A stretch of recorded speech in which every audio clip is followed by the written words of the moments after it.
प्रधानमंत्री के कार्यालय में जिस हिरण की मैं बात कर रहा हूं उनका तो बहुत ही ज्यादा प्रिय नाम है नवनीत सहगल। अब ये नवनीत सहगल जी जो हैं, कैसे उत्तर प्रदेश के भीतर भ्रष्टाचार के किंग पिन बनकर काम कर रहे थे, इसका खुलासा हाल ही में एक पोर्टल ने किया। उस पोर्टल ने इनकम टैक्स डिपार्टमेंट की एक रिपोर्ट को कोट किया, उस रिपोर्ट के आधार पर अपनी स्टोरी लिखी। और वो जब हमने पढ़ा, आपने भी पढ़ा होगा, तो एक सवाल हम सबके दिमाग में आया कि भाई जिस व्यक्ति के बारे में इतना खुलासा है, सार्वजनिक पटल पर इतना खुलासा हो चुका हो, तो प्रधानमंत्री कार्यालय को तो जाहिर सी बात है उसके विषय में इससे कहीं ज्यादा पता होगा। फिर भी ऐसे व्यक्ति को उत्तर प्रदेश से यहां ले आए दिल्ली और प्रसार भारती का चेयरमैन बनाया। फिर जब हमारा आपका कुछ संवाद हुआ हिरेन जोशी के संबंध में, तो आनंद फानंद में इनका इस्तीफा ले लिया गया। भाई इतने इस सार्वजनिक पद पर आप किसी को बैठाते हो तो जनता को जवाब तो दीजिए कि क्यों बैठाया और फिर क्यों हटाया। और अब चर्चा है कि ये साहब जो हैं अब प्रधानमंत्री कार्यालय की तरफ बढ़ रहे हैं। अब हमें नहीं मालूम सच क्या है, क्योंकि पारदर्शिता इस कार्यालय में नहीं है और इस कार्यालय के विषय में अभी बहुत कुछ आना बाकी है। प्रधानमंत्री कार्यालय देश का सबसे महत्वपूर्ण कार्यालय होता है। हमने कुछ सवाल पिछले कई दिनों से लगातार पूछे, जवाब जहां से आने चाहिए वहां से तो नहीं आए, लेकिन और कहीं से जवाब भी आ रहे हैं। हमें धमकियां दी गई, लीगल नोटिस दिए गए, ट्रोल किया गया, झूठ सच सब कुछ किया गया, लेकिन ये लोग अभी हमें जानते नहीं। तो ये जो नवनीत सहगल हैं, इनके नेटवर्क के लोग इन्हें लंबू कहते हैं। आप जानते होंगे, लंबे से हैं, खान मार्केट में कई बार दिखते हैं, खान मार्केट गैंग का हिस्सा हैं। तो जो कोडवर्ड है इनका एनएस है, लंबू है, दो अलग अलग नामों से जाने जाते हैं। 4 मार्च 2022 लखनऊ की एक सड़क पर एक टोयोटा कार में 41 लाख रुपए पकड़े गए थे। यहां से यह सिलसिला शुरू हुआ। Institute of entrepreneurship development IED के ये निदेशक देवेंद्र पाल सिंह इसमें शामिल थे और आईईडी के जो चीफ थे, चेयरमैन थे, ये नवनीत सहगल जी थे। घर से भी 4 करोड़ मिले, ये सब हुआ। मालूम पड़ा कि इनकम टैक्स विभाग ने जब इन्वेस्टिगेशन शुरू की, जांच शुरू की, तो पता चला कि कई कड़ियां जुड़ी और एक कैश का सिस्टम चल रहा था, कट का, कमीशन का सिस्टम चल रहा था, जिसमें सरकारी योजनाओं का 30% हिस्सा नकदी में वापस वसूला जाता था। 2019 से 22 के बीच में यूपी की ऐसी योजनाओं में 112 करोड़, इसलिए मैं इसका नाम 112 स्कैम अप 112 रखा है, के नकदी घोटाले की गोपनीय फाइल आयकर विभाग ने तैयार की, पूरी इन्वेस्टिगेशन की। इसमें ओडीओपी और विश्वकर्मा श्रम सम्मान जैसी योजनाओं के जरिए आईईडी से 65 करोड़ की लूट हुई और सबसे बड़ा हिस्सा श्रीमान नवनीत सहगल को गया इस रिपोर्ट के मुताबिक। मैं ये बार बार कह रहा हूं इस रिपोर्ट के मुताबिक, क्योंकि ये 2 मिनट में 100 करोड़ का नोटिस भेजते हैं। खैर डरते नहीं हैं, भेजें। टूल किट और ट्रेनिंग प्रोग्राम्स के नाम पर यह रिश्वत थी। बड़ा हिस्सा नवनीत सहगल को मिला जो चेयरमैन थे। नकदी की डिलीवरी अलग अलग एजेंट्स के माध्यम से, कभी लखनऊ, कभी कानपुर, कभी नोएडा, कभी ग्रेटर नोएडा, कभी दिल्ली, अलग अलग जगह से ये उसकी वसूली करते थे। यही मॉडल यूपी कॉन में भी दोहराया गया, जहां 46 करोड़ रुपए इन्हीं योजनाओं से गबन किया गया, जिसमें इन्फ्लेटेड बिलिंग, शेल कंपनियां और सब कॉन्ट्रैक्टिंग के जरिए आप किसी फर्जी कंपनियां बना लोगे, किसी को कहोगे भाई आप ठेकेदार बनो, आप कंपनी बना लो, फिर इन्फ्लेटेड बिलिंग होगी और पैसा वापस नकद अफसरों को मिल जाएगी। फर्जी इनवॉइस बनाए जाते हैं। आप समझते हैं ये कैसे होता है। 21 करोड़ का संदिग्ध निवेश एक ऐसी कंपनी में हुआ जिसमें नवनीत सहगल जी के बेटे डायरेक्टर थे। सब कुछ सामने हो रहा है। प्रधानमंत्री को मालूम नहीं है, ये हैरानी की बात है। अगर मालूम होता तो शायद प्रसार भारती का चेयरमैन नहीं बनाते। और अचरज की बात और ज्यादा हो जाती है कि अगर प्रधानमंत्री को पता था फिर भी इन्हें प्रसार भारती का चेयरमैन बनाया, तो सोचिए ये तार कहां तक जुड़ी हुई है। सोचिए इसमें कौन कौन शामिल है। सोचिए नवनीत सहगल को आशीर्वाद सिर्फ लखनऊ का नहीं, दिल्ली का भी है। और अब आप ही लोग चर्चा कर रहे हैं कि ये प्रधानमंत्री कार्यालय में अभी तक आपका रिमोट कंट्रोल हिरेन जोशी के हाथ में था, सुना है अब आप लोगों का रिमोट कंट्रोल इनके हाथ में आने वाला है। बधाई हो आपको, ऑल द बेस्ट। खैर, दिसंबर 2022 में आयकर विभाग ने यह रिपोर्ट यूपी सरकार को भेजी और लोकायुक्त को भेजी। और लोकायुक्त कहते हैं साहब हमें रिपोर्ट नहीं मिली। आप लोगों को तो तुरंत सुबह मैसेज आ जाता है, सुना है 12-15 एंकर्स के साथ कॉन कॉल भी होती है, कॉन्फ्रेंस कॉल होती है कि आज राहुल गांधी पर यह हमला बोलना है, आज नेहरू जी के लिए यह बोलना है।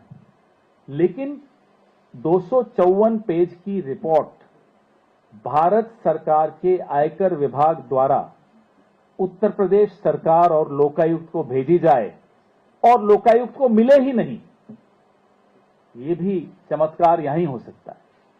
मोदी है तो मुमकिन है, यहीं संभव है ये। इसी आयकर अधिकारी की मुख्तार अंसारी पर की गई रिपोर्ट बिजली की गति से सरकार के पास पहुंच जाती, जहां चाह वहां राह। लेकिन ये रिपोर्ट नवनीत सहगल वाली किसी बुलडोजर के नीचे ये शायद फाइल आ गई हो। बुलडोजर बहुत चलते हैं यूपी में। आगे की बेशर्मी देखिए, जिस घोटाले की जांच होनी चाहिए थी, जिसको प्रदेश में भ्रष्टाचार के प्रसार के लिए कटघरे में खड़ा करना चाहिए था, उसको रिटायरमेंट के कुछ दिनों में बाइज्जत आप लोगों पे कंट्रोल करने के लिए, आप लोगों में से कुछ हमारे साथी हैं जिनको करोड़ों की सैलरी पे अपॉइंट करने का काम दिया गया, प्रसार भारती का चेयरमैन बनाया गया। यहां भी खैर काफी कांड हैं, यहां की बातें और कभी बताएंगे आपको क्या क्या हुआ। तो जो ये डबल इंजन की सरकार है, उसका एक पिस्टन है, वो पिस्टन ये नवनीत सहगल थे। अब इससे साबित होता है महत्वपूर्ण थे। पिस्टन तो हर इंजन का बहुत महत्वपूर्ण हिस्सा होता है। लखनऊ में भी ये महत्वपूर्ण पिस्टन थे और दिल्ली में भी महत्वपूर्ण पिस्टन रहे हैं। अब क्यों हटाया हमें नहीं मालूम, और वापस क्यों बुला रहे हैं, अगर बुला रहे हैं तो हमें नहीं मालूम। ये अब आप पता लगाइए कि क्यों पीएमओ और सीएमओ सब इन पर मेहरबान। अब पीएमओ में क्या चल रहा है ये कितना जानते हैं, कितना उसका हिस्सेदारी इनकी थी, क्या ऐप चल रही है, बहुत पात्र हैं। पीएमओ की कहानी लंबी है, बहुत जल्दी हम परतें खोल रहे हैं उसकी, क्योंकि अभी बहुत इंफॉर्मेशन आ रही है। ऐप में किसके परिवार के कौन लोग शामिल थे, बॉलीवुड के कितने लोग इस पूरे पीएमओ के प्रकरण में जुड़े हुए हैं, कितने उद्योगपति जुड़े हुए हैं, लंदन के, दिल्ली के, इंडिया के, अनेक सवाल हैं। लेकिन इन तमाम सवालों में कुछ कड़ियां कॉमन हैं। नवनीत सहगल उनमें से एक है। सबसे बड़ी जो भूमिका, जो सबसे बड़ा पात्र इस पूरे प्रकरण में, इस जंगल बुक में है, वो तो मैं आपको बता ही रहा हूं, हिरेन जोशी हैं। अभी हमें नहीं मालूम वो अंदर हैं बाहर हैं, आपको ज्यादा मालूम होगा। कहते हैं आपके पास आजकल मैसेज कम आ रहे हैं, मिस कर रहे होगे आप उन्हें। लेकिन जब ये परतें और खुलेंगी, ये देश हैरान हो जाएगा कि इस देश का सबसे बड़ा राजनीतिक कार्यालय किस तरह के लोगों के कब्जे में आ चुका है, और वो लोग किस तरह के लोगों के कब्जे में। ऐसे ऐसे लोग जो विदेश में हवाला करते हुए हवालात में चले गए, वो लोग प्रधानमंत्री कार्यालय के इस हिरन के इतने नजदीक कैसे आए। ये देश की सुरक्षा का भी मामला है।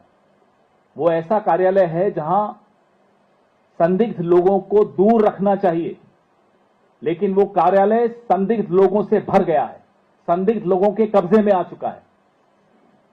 इसलिए ये खुलासे जरूरी हैं।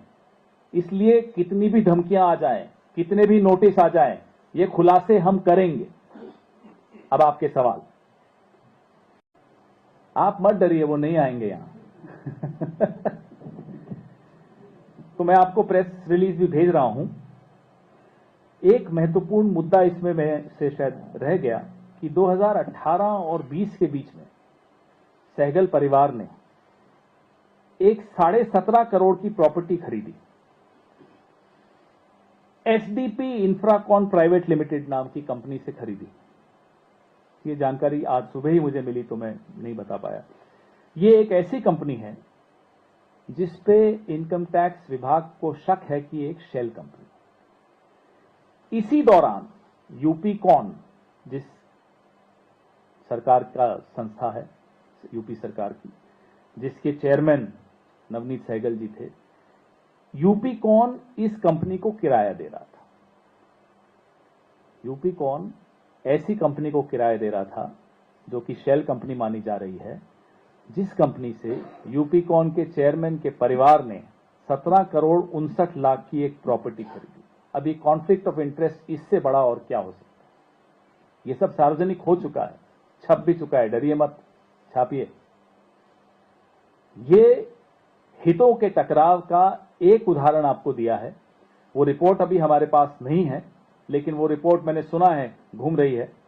आप देखेंगे, मैंने 2 उदाहरण दिए कि 21 करोड़ का इन्वेस्टमेंट ऐसी कंपनी में किया जिसमें डायरेक्टर इनके बेटे खुद थे, और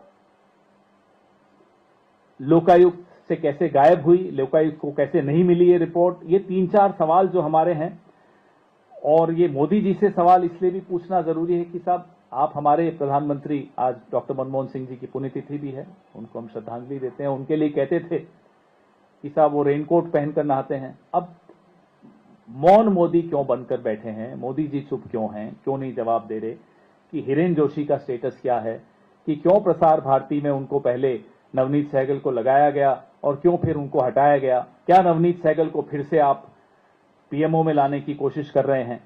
ये तमाम सवालों के जवाब हम मांग रहे हैं सरकार से, और उम्मीद करते हैं कि सवालों के जवाब मिलेंगे। आपके सवाल तो है नहीं आज, तो आपने जो कहा था उसके बारे में थोड़ा विस्तार से बताएं। 112 करोड़, 112 करोड़ का स्कैम है। 112 एक डायल सर्विस है, तो इसलिए इसको लिंक किया कि सब कुछ आसान हो जाता है। इस स्कैम में जो जुड़ा हुआ आदमी है उसके बारे में रिपोर्ट तक लोकायुक्त को नहीं पहुंचती। इस स्कैम का जो किंग पिन है, उसकी तुरंत रिटायरमेंट के बाद उसको एक अच्छी जगह पर बैठा दिया जाता है जहां ये मीडिया को कंट्रोल कर सकते हैं। और अब जब वहां से हटाया गया तो सुना है कि अब पीएमओ में लाने की कोशिश हो रही है। तो ये बहुत स्मूथ सर्विस है 112 की, ऐसी सर्विस जिसमें रास्ते खुलते चले जाते हैं, दरवाजे खुलते चले जाते हैं।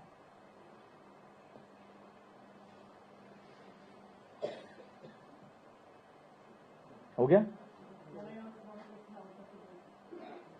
You can, but let's wait and watch कि अगर इस टॉपिक पे if people want to ask something, otherwise we'll come to other topics.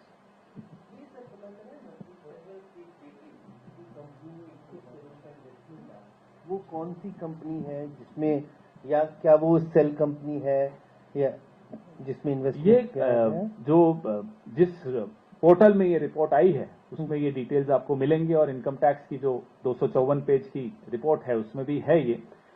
CBI में भी इसकी जांच चल रही है। दूसरी कंपनी से इनके तार जुड़े हुए थे, तो ये घाटे में चल रही थी। उस कंपनी से रूट करा के पैसा, जैसा ये शेल कंपनीज में होता है, अलग अलग कंपनीज में होता है। तो लेकिन इस कंपनी के डायरेक्टर इनके बेटे थे। तो जो रुचिकर बात है वो ये है कि सीधा सीधा कॉन्फ्लिक्ट ऑफ इंटरेस्ट इसमें भी दिखता है।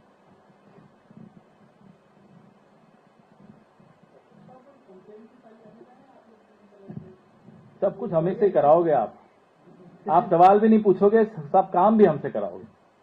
कंप्लेंट तो बनता है ना अगर इस तरह की गड़बड़ी। अब आप मुझे बताइए कि इनकम टैक्स डिपार्टमेंट अपनी रिपोर्ट भेजता है लोकायुक्त को, और लोकायुक्त तक रिपोर्ट नहीं जाती। ऐसे में कंप्लेन हम कर भी देंगे, शायद आप छाप भी देंगे दया करके कि चलो छाप दो, कंप्लेन कर दी। लेकिन जो चल रहा है इस देश में, अगर उसके बारे में हम सब चुप हो गए, हम और आप दोनों, तो फिर मुझे लगता नहीं कि ज्यादा कुछ बचेगा, ना आपके लिए करने को, ना हमारे लिए करने को। इसलिए ये जरूरी है कि आवाज उठाई जाए, ये जरूरी है कि सवाल पूछे जाएं, ये जरूरी है कि जवाब इनसे लिए जाएं और जवाबदेही तय की जाए। इनकी औकात और इनकी हैसियत और इनकी हिम्मत देखिए कि पूरे मीडिया को कंट्रोल करने की ये दुस्साहस करते हैं और अपने गिरेबान में झांक के देखें कि इनके गिरेबान में हो क्या रहा है। ये खुद क्या करते आए हैं, क्या कांड करते हैं। अब आप लोगों को आजकल बड़ा चल रहा है कि साहब देखो, आजकल जिनको हम हंसते थे मीडिया के एंकर्स पे, आजकल बड़े रौब से बोल रहे हैं, जोश से बोल रहे हैं। तो या तो भाई मीडिया का जमीर जाग गया या हिरेन जोशी सो गया, हमें नहीं मालूम, कुछ तो हो रहा है। तो सबको जागना जरूरी है अभी। उम्मीद करते हैं कि ये जल्दी वापस ना सोएं, जागे रहें, जो अब थोड़े दिनों में आवाजें जिनकी बहुत ऊंची ऊंची आ रही हैं। मुस्कुराते बड़ा अच्छा है आप।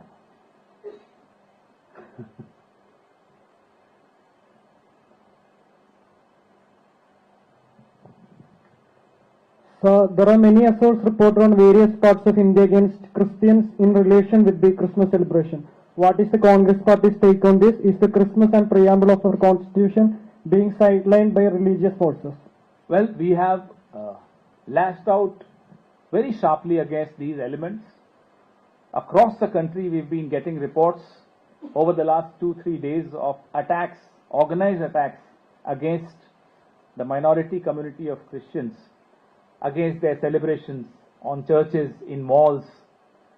And this, I hope, is not a new normal in Modi's new India. This will not be tolerated. This goes against every tenet of the Constitution, values that we stand for.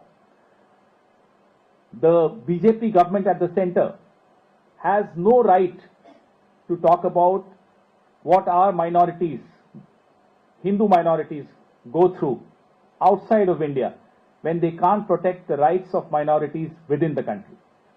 The Congress Party has raised its voice on attacks against Hindus in Bangladesh. We keep raising our voices against the way our own minorities are being attacked. When it comes to our festivals, whether it's Hindu festivals, Muslim festivals, Christian festivals, everybody has a right to celebrate his or her festival the way he or she wants them to. But a very disturbing trend has been observed over the last few years. During Ram Navami or Hanuman Jayanti, there'll be a band of Bajrang Dal activists or Vishwa Hindu Parishad activists going outside mosques and playing DJs and provocative songs and dancing there. This is not a part of any religion, to disturb someone else in your festival or to disturb someone else in their festival. When it comes to Eid, suddenly everybody becomes a goat lover. They start counting how many goats have been sacrificed. Why? When it comes to Christmas, you've seen what has happened over the last 3 days. The Prime Minister, had it not been for elections in Kerala, we wouldn't have seen those visuals of the Prime Minister going to the church yesterday. So the Prime Minister will go to the church, but his foot soldiers indulge in this hooliganism that we have been watching. This needs to be responded to by the Prime Minister himself. If he can't control his foot soldiers, please do not have this facade of going to a church on Christmas. People know you inside out. People know your politics. People know the origin of your politics. People know your role in Gujarat. People know your role, your narrative of Shamshan Kabristan, recognizing people from their clothes. All these, the narrative which was set by the Prime Minister himself, is now being carried forward by his foot soldiers through these attacks.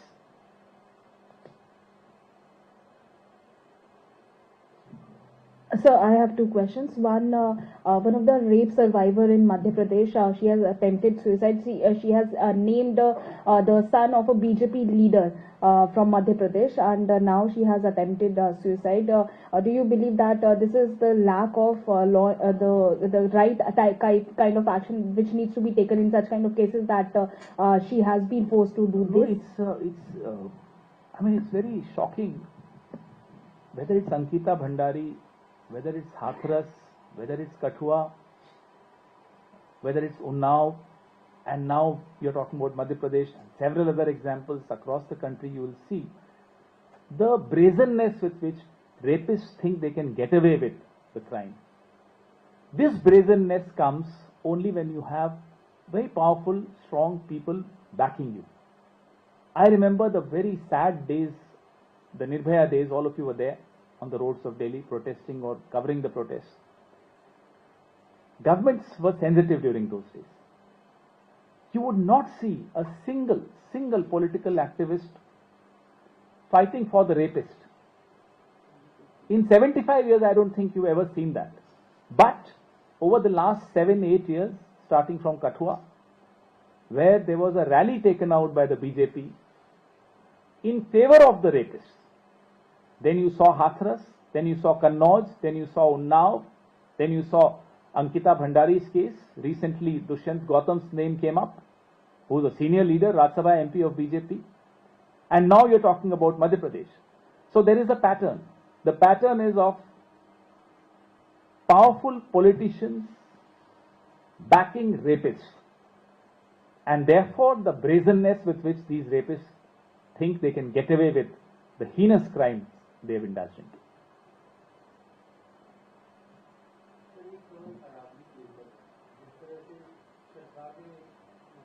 किया है कि कोई mining नहीं हो रही है, पहले supreme court का आया जिसमें 100 मीटर का बैरियर उन्होंने दिया। किस तरह से देखते हैं ये पूरी जो कंट्रोवर्सी है, क्या सरकार वाकई में संजीदा है अरावली को बचाने को लेकर? आपको ये सवाल पूछने से पहले आप अपने आप से पूछते क्या ये सरकार संजीदा है पर्यावरण को लेकर? अंडमान निकोबार आइलैंड्स हो, अरावली हो, इस सरकार की नजर हमेशा शॉर्ट टर्म गेन्स पे रही है कि कितना निचोड़ के पैसा मिल सकता है, पहाड़ों को खत्म करके, जंगलों को खत्म करके, जमीन का दोहन करके, जल का दोहन करके। ये अगली पीढ़ी के बारे में नहीं सोचते, ये अगले चुनाव के बारे में सोचते हैं। और अगले चुनाव में सबसे ज्यादा पैसा कहां से मिलने वाला है, या पिछले चुनाव में किससे सबसे ज्यादा पैसा लिया है, अब उसको रिटर्न में क्या दे सकते हैं।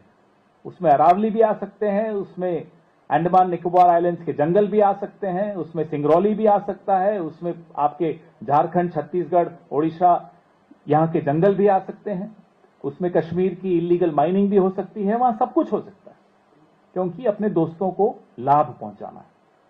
अरावली को लेकर जो भूपेंद्र यादव रोज नए झूठ आप सबके सामने पेश करते हैं, और हमारी पार्टी के नेता अशोक गहलोत जी हो, जयराम रमेश जी हो, रोज उन झूठों की हवा भी निकालते हैं।